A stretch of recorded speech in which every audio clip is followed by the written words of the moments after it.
Le chant de certains oiseaux est souvent synonyme de bonheur, mais le chant de celui-ci en particulier, surtout tard, est synonyme de toute autre chose.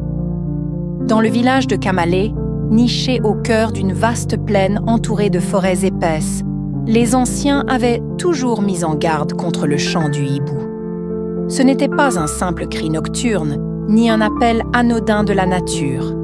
Non, quand un hibou venait chanter près d'une maison, cela signifiait qu'un malheur allait frapper.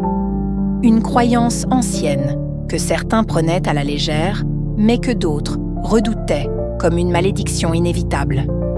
C'est dans ce village que vivait la famille Nkomo. Mamadou, le père, était un homme robuste d'une quarantaine d'années, respecté pour son travail acharné au champ. Sa femme, Awa, était une mère aimante, protectrice envers leurs 3 enfants. Kofi, l'aîné de 18 ans, Nala, la cadette de 15 ans, et le petit dernier, Moussa, âgé de 8 ans. Leur maison, faite de briques de terre et coiffée d'un toit de tôle rouillée, se dressait à l'orée du village, à quelques pas de la lisière de la forêt. Tout commença une nuit sans lune. Une nuit où l'obscurité semblait plus épaisse que d'habitude, où le vent s'était arrêté, comme si la nature elle-même retenait son souffle. C'est cette nuit-là que le chant du hibou retentit pour la première fois. Au début, ce ne fut qu'un simple ululement, un son qui se fondait dans les bruits nocturnes. Mais très vite, il devint insistant, glacial, comme si l'oiseau ne se contentait pas d'appeler, mais annonçait quelque chose. Perché sur le toit de la maison des Nkomo, il chanta 3 fois, une série de sons rauques et lugubres qui transperçaient le silence de la nuit. Dans son lit, Awa se réveilla en sursaut. Son cœur battait la chamade. Elle connaissait cette légende mieux que quiconque. Sa propre grand-mère lui avait raconté que lorsque le hibou chante 3 fois sur une maison, c'est qu'une âme s'apprête à quitter ce monde. Une sueur froide glissa le long de son dos. Elle se tourna vers Mamadou, qui dormait encore profondément. D'une voix tremblante, elle le secoua doucement. « Mamadou, écoute. » L'homme grogna avant d'ouvrir un œil fatigué. « Quoi encore, Awa? Il est tard. Le hibou, il est sur notre toit. » Il se redressa légèrement, écoutant l'obscurité. Et alors qu'il allait lui dire qu'elle s'inquiétait pour rien, le chant du hibou résonna de nouveau, plus proche, plus sinistre. Un son qui semblait venir de l'intérieur même de la maison. Awa porta une main à sa bouche pour étouffer un cri. C'est mauvais signe, Mamadou. Très mauvais signe. Mais l'homme n'était pas superstitieux. Il grogna avant de se lever d'un bond, enfila ses sandales et sortit de la maison, une machette à la main. « Je vais le faire fuir, ce fichu oiseau !» Il leva les yeux vers le toit. Là, dans l'ombre, 2 globes luisants le fixaient. Le hibou était énorme, plus grand qu'aucun autre qu'il n'avait vu auparavant. Ses yeux brillaient d'une lueur surnaturelle, comme s'ils étaient faits de braises ardentes. Mamadou brandit sa machette. « Dégage d'ici !» hurla-t-il en lançant une pierre. L'oiseau ne bougea pas. Il continua de le fixer. Et cette fois, lorsqu'il chanta, ce ne fut plus un cri ordinaire. Ce fut un rire humain. Un frisson d'horreur parcourut l'échine de Mamadou.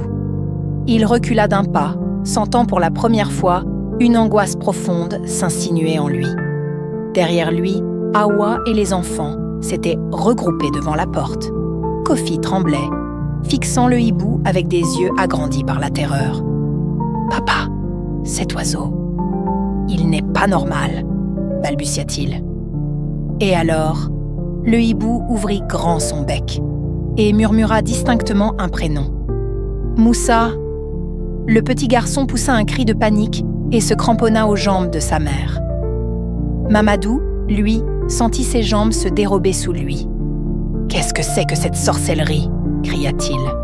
Mais le hibou se contenta de battre lentement des ailes, comme savourant la terreur qu'il semait. Puis, il s'envola dans la nuit, disparaissant au loin. Un silence pesant tomba sur la maison. « Moussa, mon fils !» sanglota Awa en serrant le garçon contre elle. Elle savait ce que cela signifiait. Si l'oiseau avait murmuré son nom, alors la mort rôdait autour de lui. Et ce n'était que le début. Le lendemain matin, personne dans la maison Nokomo n'avait trouvé le sommeil après l'étrange apparition du hibou. Moussa, le plus jeune, était resté blotti contre sa mère, tremblant de peur. Awa n'avait cessé de veiller sur lui, ses mains moites caressant sans cesse son front, comme pour s'assurer qu'il était toujours là, qu'il respirait encore. Mamadou, lui, refusait de céder à la peur. Ce n'était qu'un oiseau, rien de plus.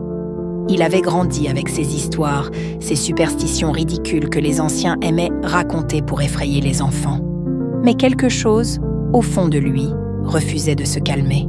Le regard du hibou, ce rire, et surtout la manière dont il avait prononcé le prénom de son fils. Ce n'était pas normal.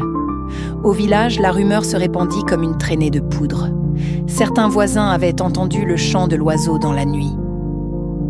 Lorsqu'Awa alla au puits ce matin-là, les femmes l'encerclèrent aussitôt, l'inondant de questions et de regards inquiets. « Tu as entendu, Awa » demanda une vieille femme, les rides de son visage creusées par l'inquiétude. « C'était bien chez vous que le hibou chantait, n'est-ce pas ?» murmura une autre, jetant des regards autour d'elle, comme si prononcer ces mots allait attirer le malheur. Awa hocha lentement la tête, ses yeux rougis par la fatigue. « Il a même... » Elle baissa la voix, sa gorge serrée. « Il a même prononcé le nom de mon fils. » Un silence glacé s'abattit sur le groupe. Certaines femmes se signèrent, d'autres reculèrent instinctivement. « Awa !» souffla une vieille femme. « Tu dois protéger ton enfant. Ce n'est pas bon signe. Ce n'est pas bon signe du tout.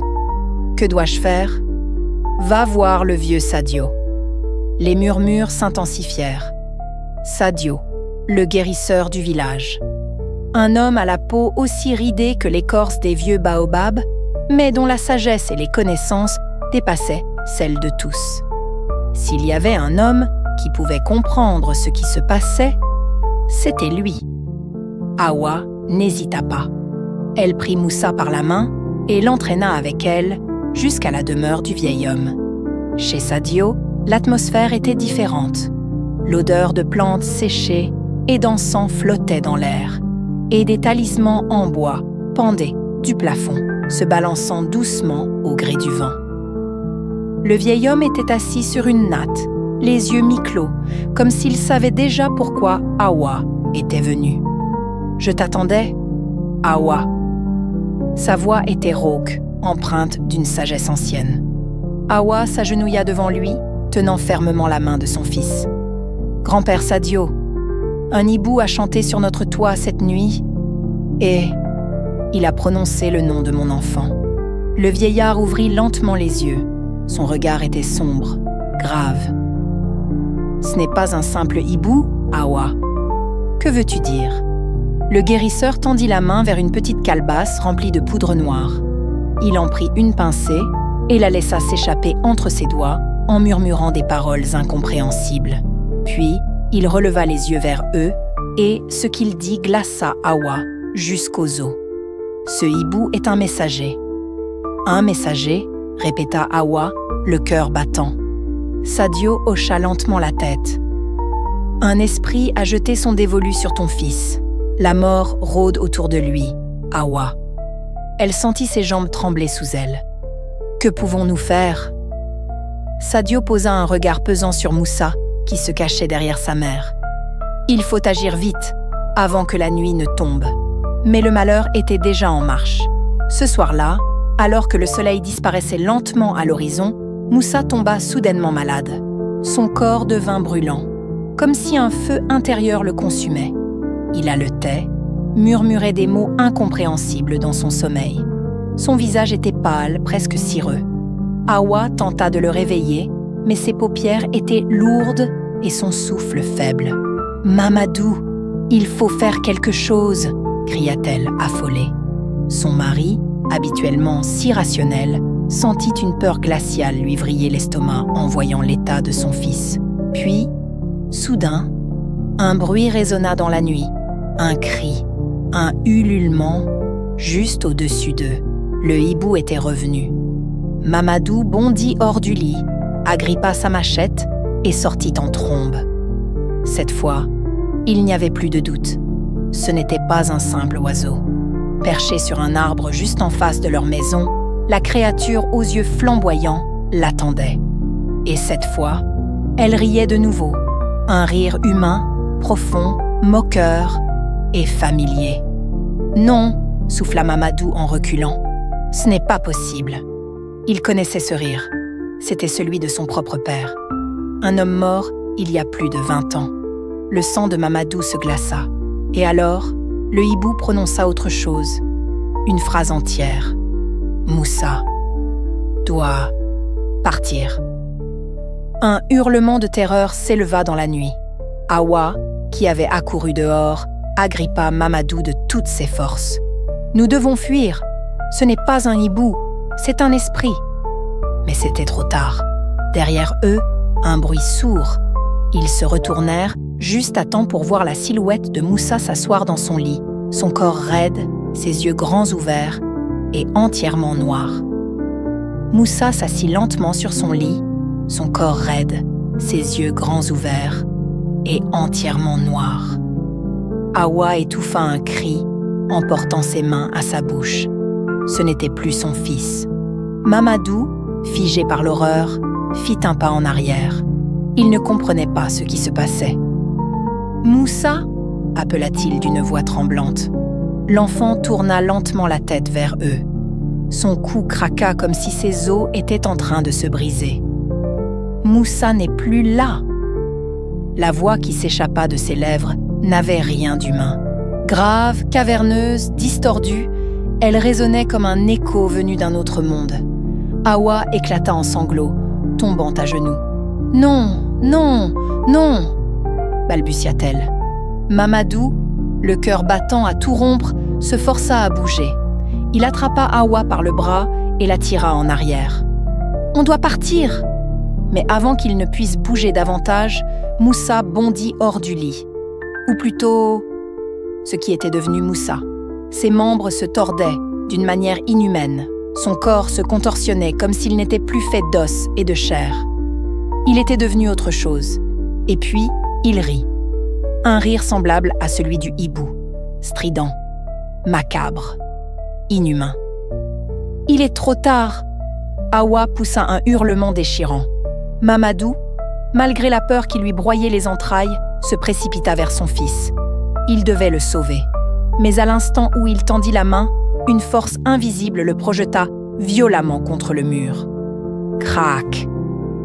Un hurlement de douleur s'échappa de sa gorge alors qu'il sentait quelque chose se briser en lui. Awa se jeta sur lui. « Mamadou !» Mais son regard fut attiré par les ombres qui s'étiraient autour de Moussa. Elles prenaient forme. Des silhouettes sombres, humanoïdes, mais sans visage, se matérialisaient derrière lui. Elles murmurèrent des choses incompréhensibles, puis l'une d'elles s'avança et pointa un doigt vers Awa. « Toi !» Awa sentit un froid glacial l'envahir. Le hibou dehors chanta à nouveau. Puis, brusquement, Moussa s'effondra.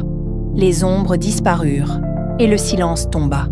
Awa, tremblante, rampa vers son fils et le prit dans ses bras. Moussa! Mais il ne bougeait plus. Son corps était froid. Un sanglot secoua sa poitrine. Mamadou, malgré la douleur, se traîna jusqu'à eux. « Il respire encore », murmura-t-il, la voix brisée. Ils restèrent là, tremblants, incapables de comprendre ce qui venait de se passer. Le hibou ne chanta plus cette nuit-là, mais quelque chose leur disait que ce n'était pas fini. Le lendemain matin, l'atmosphère était figée, comme si le monde avait cessé de tourner.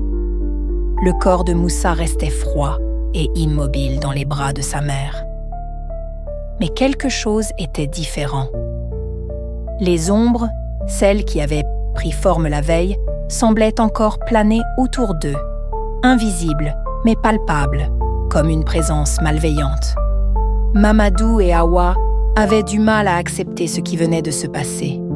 Leur fils, celui qu'ils avaient vu grandir, avec son sourire innocent et ses rires d'enfant, était devenu un spectre, un cadavre sans âme. Ils avaient tout essayé, les prières, les incantations, même l'aide des guérisseurs locaux, mais rien n'avait changé. Moussa ne revenait pas. Le matin se transformait en une journée étouffante, où les minutes s'étiraient, lourdes de présages. Hawa ne pouvait pas s'empêcher de regarder par la fenêtre, espérant voir quelque chose, un signe, mais le silence régnait toujours, brisé seulement par les bruits lointains du village. Soudain, un bruit étrange retentit, un fracas sourd. Quelque chose venait de tomber du toit. Hawa se précipita vers la porte et avant même qu'elle n'ait eu le temps de l'ouvrir, un cri s'échappa du fond de la maison. Mamadou s'était effondré dans un coin, le visage figé par la terreur, ses yeux écarquillés. « Mamadou !» cria Hawa, courant vers lui. Mais il ne répondit pas. Il restait là, figé, comme une statue, tremblant. Ses lèvres murmuraient des mots incompréhensibles.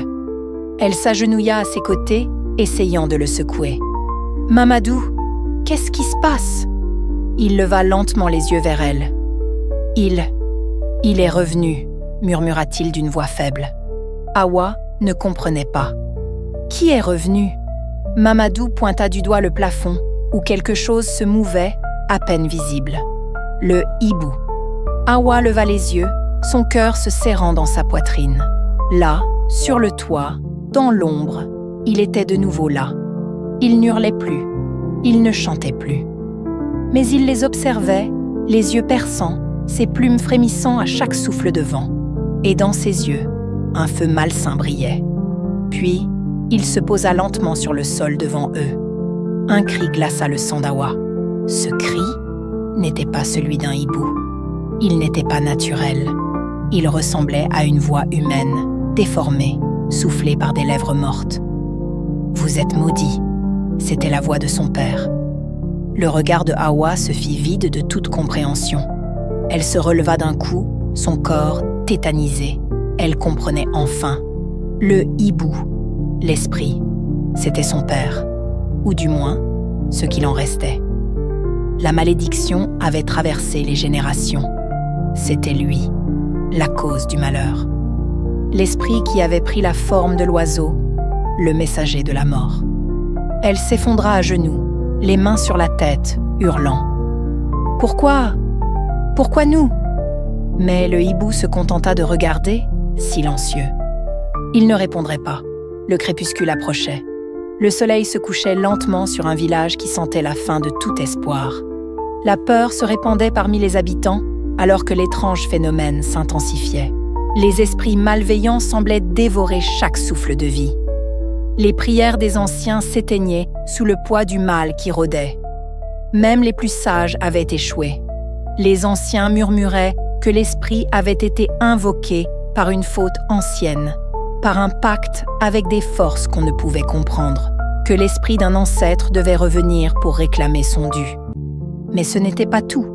Le plus terrible était à venir. Hawa et Mamadou avaient décidé de fuir.